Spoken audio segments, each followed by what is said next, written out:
अस्सलाम वालेकुम student, welcome to computer programming language channel. Today my topic is process management in process control block. मतलब process management में मैं process control block के बारे में बात करूँगी। मोस्ट इम्पोर्टेंट टॉपिक है। नेक्स्ट हम फीफो या इस तरह के जो भी प्योरिटी क्यूज़ पढ़ने वाले हैं जो भी प्रोसेस को लेकर, सो उसके लिए ये बहुत ज़्यादा इम्पोर्टेंट है पीसीबी कंट्रोल। ठीक है, प्रोसेस कंट्रोल ब्लॉक जिसको पीसीबी बोलते हैं। Process management is a data structure maintain by operating system. ये हमारे पास एक किस्म का डाटा स्ट्रक्चर होता है जिसको कौन मेंटेन करता है? Operating system. PCB identify bye integer process ID, मतलब इसकी हर एक जो भी प्रोसेस होगा उसकी एक अलग से आईडी होगी, मतलब सेपरेटली उसकी कोई ना कोई आईडी होगी जिसके ज़रिए हम उसको असेस कर सकते हैं। जैसे हम कोई भी प्रोग्राम करते हैं या कुछ भी कंप्यूटर पे लिखते हैं तो उसकी स्पेशल एक आईडी होती है जिसके थ्रू उसको असेस किया जा सकता है। सो पीसीबी में भी हमारे पास ये इस तरह की उसकी आईडी दी जाती है, साइन की जाती है। PCB keeps information. ये कौन सी इंफॉर्मेशन हमारे पास कंटेन करता है? सबसे पहले है process state, current state of process, whether it is reading, running, waiting. ठीक है, वो रीडिंग फॉर्म में है, रनिंग फॉर्म में है या वेटिंग फॉर्म में है, वो ये चेक करेगा कि प्रोसेस की स्टेट कौन सी है।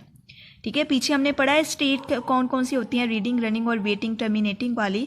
ठीक है, उसमें वो सबसे पहले चेक करेगा पीसीबी, उसका काम क्या है, ये सारी इंफॉर्मेशन वो कंटेन करेगा। सबसे पहले प्रोसेस स्टेट आ गई। ठीक है, उसके बाद है process privilege, this allow the system resource allow and disallow. ये रिसोर्स जो है वो सिस्टम को एलोकेट हो गई हैं या नहीं हुई। प्रोसेस प्रिविलेज क्या करेगा? ये चेक करेगा रिसोर्स एलोकेट हो गई हैं या नहीं हुई। उसके बाद process ID, unique identification of each process. हर एक प्रोसेस की यूनिक आइडेंटिफिकेशन होगी, मतलब आईडी होगी उसकी। ठीक है, उसके बाद है pointer, pointer to parent process. ये क्या करेगा? पॉइंटर टू पेरेंट प्रोसेस के हर प्रोसेस को पॉइंट करेगा, मतलब पेरेंट प्रोसेस असाइन करेगा कि जो भी हम प्रोसेस करते हैं उसका कोई ना कोई पेरेंट प्रोसेस होता ही होता है। ठीक है, उसके बाद इनपुट आउटपुट स्टेटस क्या होते हैं? Input device allocated to the process, कि हर एक प्रोसेस को इनपुट या आउटपुट डिवाइस जो है वो एलोकेट करता है। कौन एलोकेट करता है? Input output status information.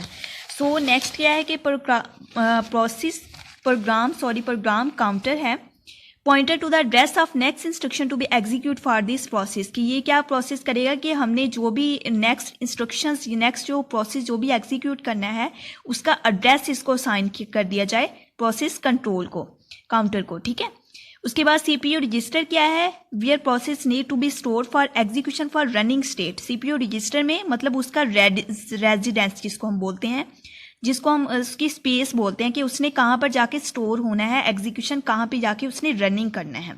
ठीक है, सीपीयू रजिस्टर क्या करेगा कि जहाँ पर हमने प्रोसेस को स्टोर करना है एग्जीक्यूशन करने के लिए, रनिंग स्टेट पे जाने के लिए वो सीपीयू रजिस्टर डिसाइड करेगा। उसके बाद है CPU scheduling, process priority and other scheduling information where is required to schedule the process. ठीक है, सीपीयू शेड्यूलिंग क्या है कि मतलब देखेगा कि प्रोसेस की प्योरिटी क्या है, मतलब ये प्योरिटी के हिसाब से हम उसको ले रहे हैं या फर्स्ट इन फर्स्ट आउट वाली हमारे पास है, ये राउंड रोबन वाली है, तो वो उस हिसाब से वो चेक करेगा। ठीक है, अदर शेड्यूलिंग इन्फॉर्मेशन मतलब क्या शेड्यूलिंग टाइमिंग क्या है, ये सारा कुछ ये है वो सीपीयू शेड्यूलिंग इन्फॉर्मेशन चेक करेगा। उसके बाद है memory management information about page table, memory limit, segment table and depending on memory. ये सारी जो इन्फॉर्मेशन है वो मेमोरी मैनेजमेंट के बारे में, ये मेमोरी मैनेजमेंट इन्फॉर्मेशन वो चेक करेगा। उसके बाद है accounting information, include the amount of CPU used for the process, execution, time limit, execution ID, include etc. मतलब अकाउंटिंग इन्फॉर्मेशन क्या होगी कि सीपीयू की अमाउंट वो कितनी यूज़ कर रहा है, प्रोसेस एग्जीक्यूशन क्या है, टाइम लिमिट क्या है, एग्जीक्यूशन आईडी क्या है, ये सारा कुछ किस में चेक होगा? अकाउंटिंग इन्फॉर्मेशन में। सो आज मैंने आपको पीसीबी प्रोसेस कंट्रोल ब्लॉक के बारे में आप लोगों को डिटेल से डिस्क्राइब किया है। सो नेक्स्ट हम फीफो जो इस तरह के जो भी हैं प्योरिटी क्यूज, ये सारे उसके बारे में मैं आपको डिटेल से डिस्क्राइब करूँगी वीडियो लेक्चर इसका।